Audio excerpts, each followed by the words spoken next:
Hello students, कैसे हैं भाई आप लोग। तैयारी कर रहे होंगे घर पे बैठ के, और आपका आजकल जो सिलेबस चल रहा होगा वो इलेक्ट्रिसिटी जैसा मैं सोच रहा हूँ। तो मैं ये वीडियो इलेक्ट्रिसिटी के रिलेटेड जितनी प्रॉब्लम है उनके बारे में डिस्कस करूँगा। और ये बहुत ही आसान है, ये टिपिकल नहीं होती।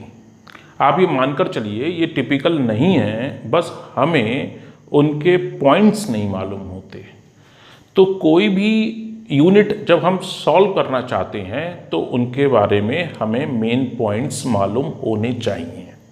तो हम शुरू करेंगे कि इलेक्ट्रिसिटी की प्रॉब्लम को सॉल्व करने के लिए आखिर वो कौन से पॉइंट्स हैं जो हमें मालूम होने चाहिए। तो सबसे पहला पॉइंट है, तो यूनिट आपकी आ गई करंट इलेक्ट्रिसिटी। और हम अगर यहां पर पहले पॉइंट की बात करें तो हमें मालूम होना चाहिए इलेक्ट्रिक करंट।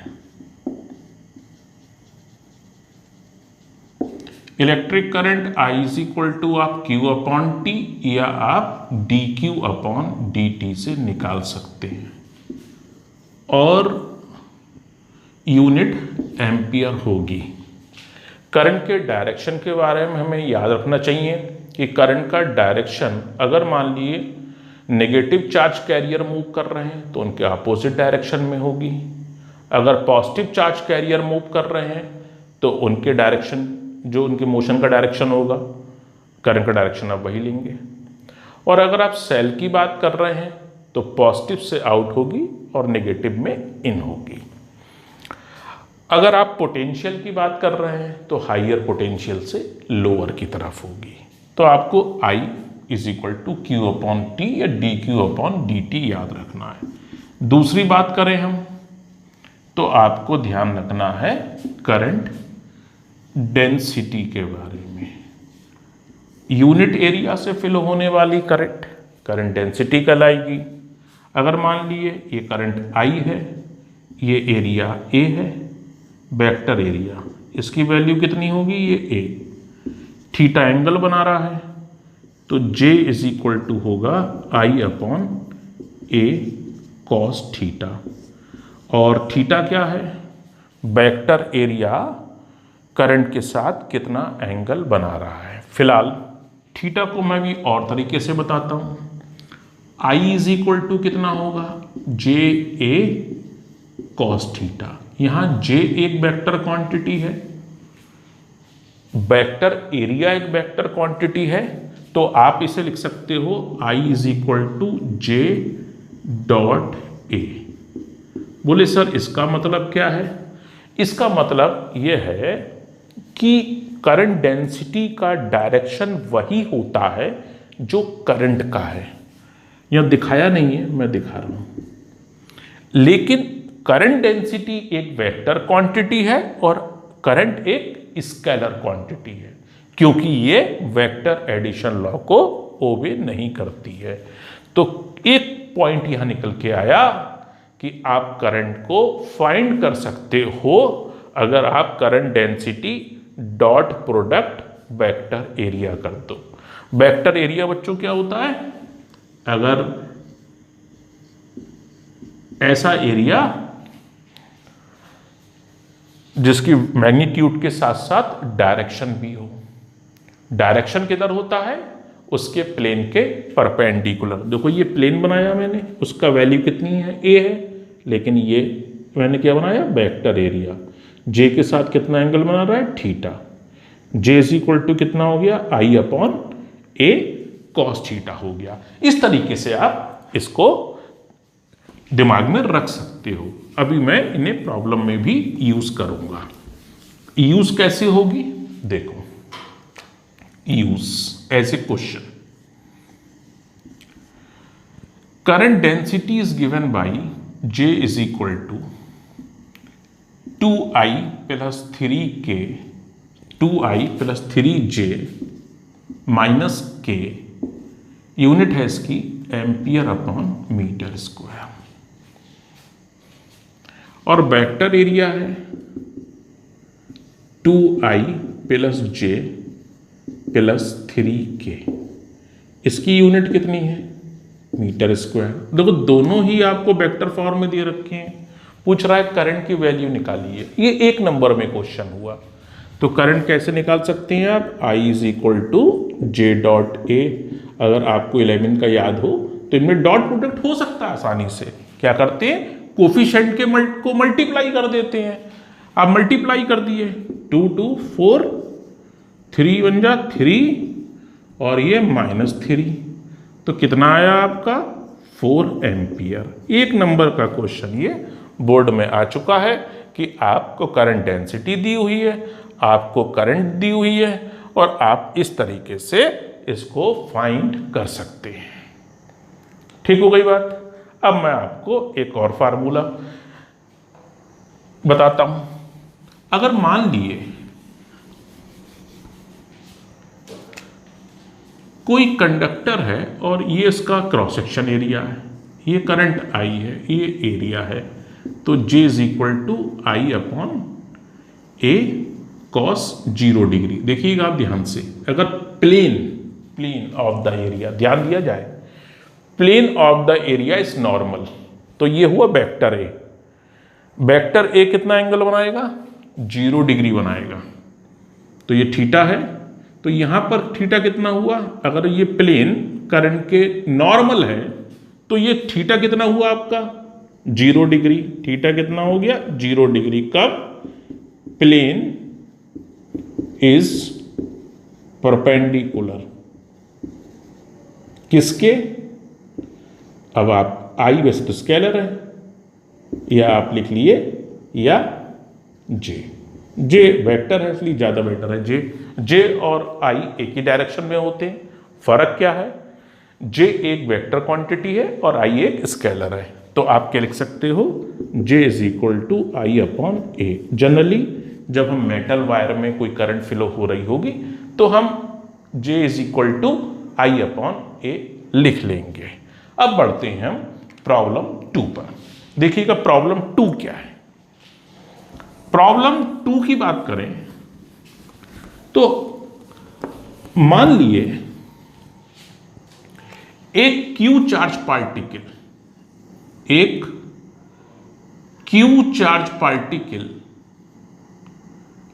आर रेडियस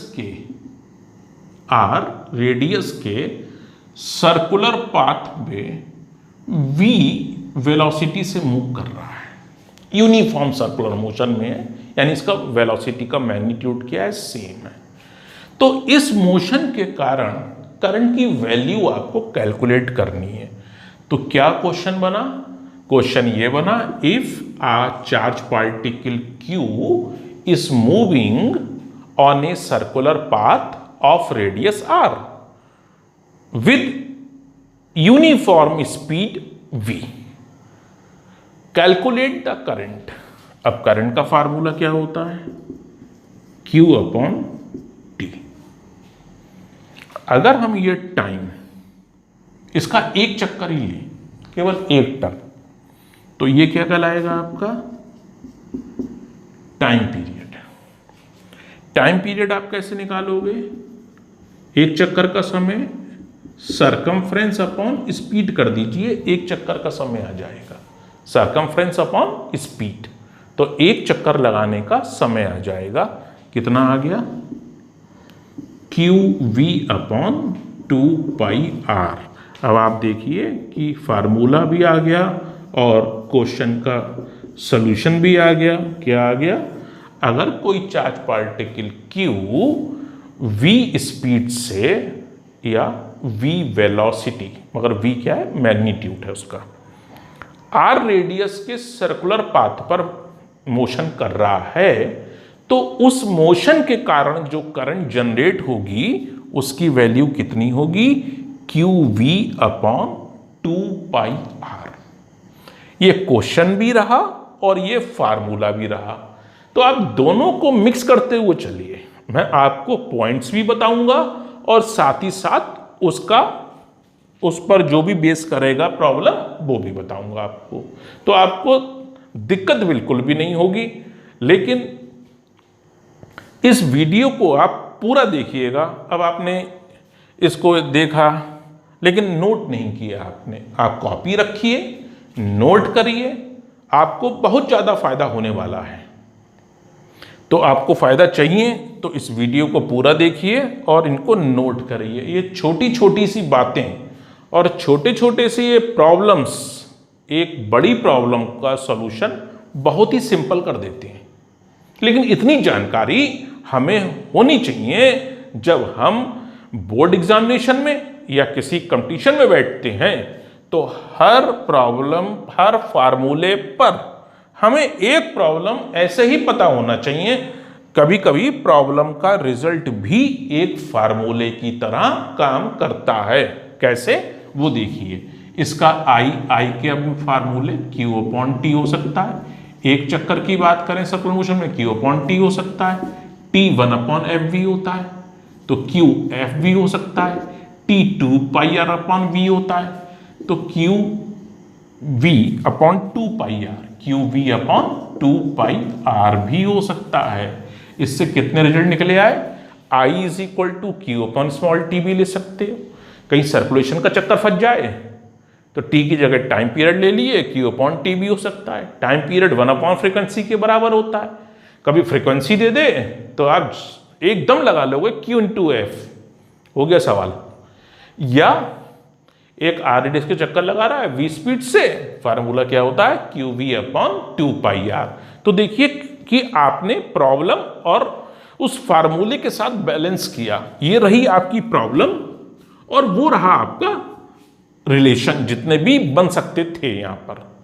तो इस तरीके से इसको तैयार करना है। आगे बढ़ते हैं।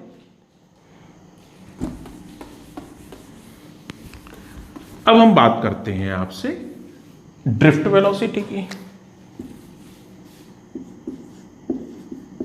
अगर हम ड्रिफ्ट वेलोसिटी की बात करें तो होती क्या है? मेटल में होते हैं फ्री इलेक्ट्रॉन। जब हम सेल लगा देते हैं तो मेटल कंडक्टर के अक्रॉस एक इलेक्ट्रिक फील्ड जनरेट हो जाती है और जो फ्री इलेक्ट्रॉन है वो इलेक्ट्रिक फील्ड के ऑपोजिट मूव करने लगते हैं विथ सम एवरेज वेलोसिटी, क्योंकि ये मूव करते समय पॉजिटिव आयन से कोलाइड करते रहते हैं तो इनकी स्पीड कंटिन्यूस नहीं बढ़ पाती। इस तरीके से चलते हैं ये।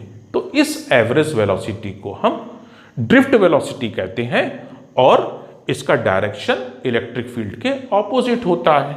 और इसकी वैल्यू कितनी होती है? 10⁻³ मीटर/सेकंड से लेकर कितनी होती है? 10⁻⁻⁴ मीटर/सेकंड होती है। अब यहां पर एक रिलेशन आता है, रिलेशन बिटवीन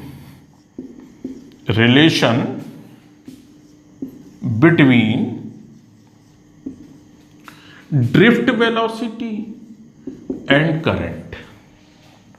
ये होता है I = -NEAVD, जहां I क्या है? करंट है। जहां N क्या है? Number of free electron per unit volume, यानी कि उस कंडक्टर के यूनिट वॉल्यूम में आखिर कितने फ्री इलेक्ट्रॉन हैं, या इसे कह सकते हो आप फ्री इलेक्ट्रॉन डेंसिटी। E क्या है? Fundamental charge. A क्या है? Cross section area. और VD क्या है? Drift velocity. अब बात ये उठती है कि माइनस का क्या मतलब है? माइनस साइन ये बताता है कि करंट का डायरेक्शन ड्रिफ्ट वेलोसिटी के ऑपोजिट है। अगर इलेक्ट्रॉन इधर ड्रिफ्ट कर रहा है तो करंट का डायरेक्शन क्या होगा? इस डायरेक्शन में होगा। तो आपको ये मालूम होना चाहिए। अब एक न्यूमेरिकल यहाँ पे अगर n की वैल्यू दी है, n की वैल्यू आपको क्या दी होगी? इतने पर मीटर क्यूब, यानी इसकी यूनिट की बात करें तो यूनिट आएगी मीटर⁻³ E फंडामेंटल चार्ज है, दिया नहीं होगा, आपको लगाना है 1.6 10⁻⁻19 कूलम। एरिया की यूनिट क्या आएगी? Metre square. ड्रिफ्ट की यूनिट क्या होगी? मीटर/सेकंड। यानी कि आप इसकी यूनिट क्या होगी? पर मीटर क्यूब या मीटर की पावर -3, इसकी कूलाम, इसकी मीटर स्क्वायर, इसकी मीटर अपॉन सेकेंड, तब जाकर इसकी यूनिट क्या आएगी? एम्पियर। आप चाहें माइनस लगाकर इसे यूज करिए या बिना माइनस के करिए। बिना माइनस के आप यूज करेंगे तो आप वैल्यू की बात कर रहे हैं, और अगर आप माइनस साइन लगाकर यूज करेंगे तो आप वैल्यू के साथ साथ कुछ डायरेक्शन के बारे में भी कहना चाहते हैं। यानी कि मतलब ये हुआ कि हम इसे भी यूज कर सकते हैं और हम इसे भी यूज कर सकते हैं।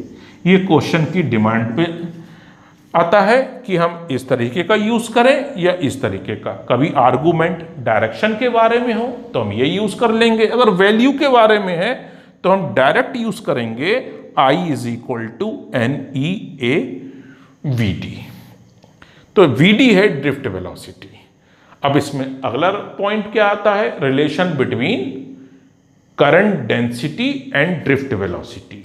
अगला हमारे पास पॉइंट क्या है? Relation between current density and drift velocity. Relation between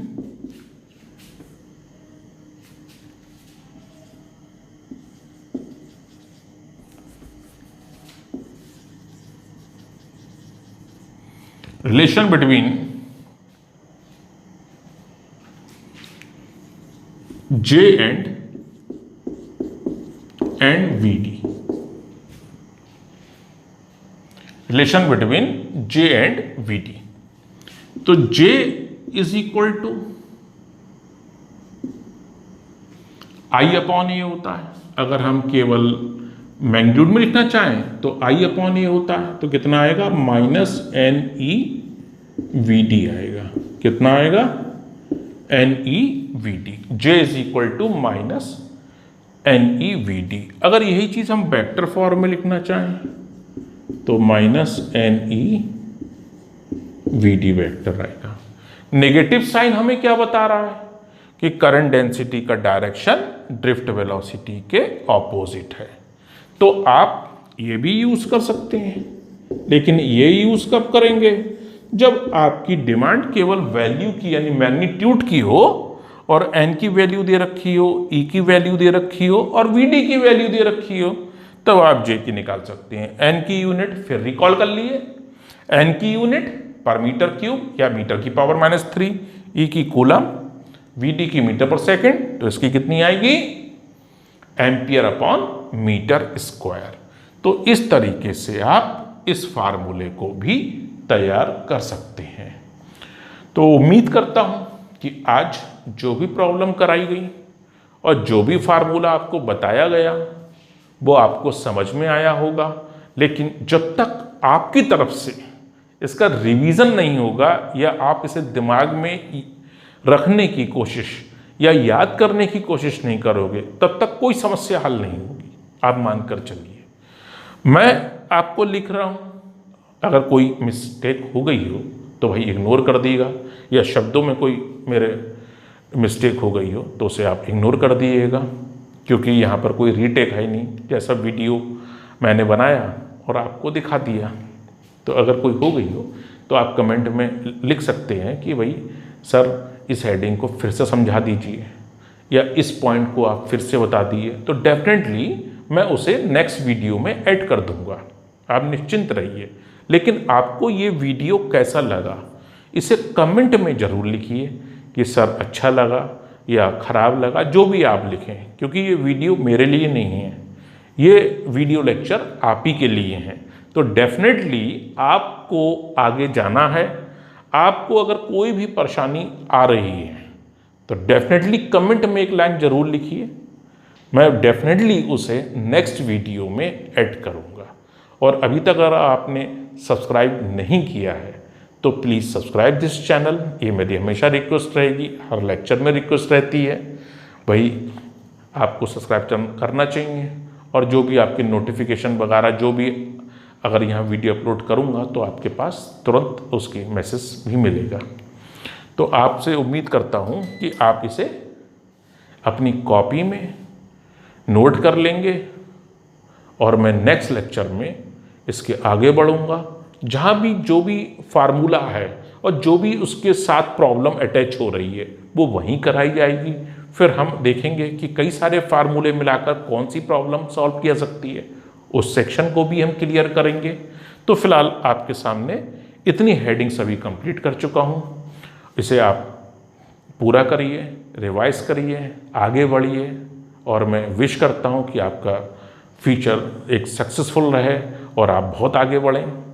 तो thank you for watching, take care.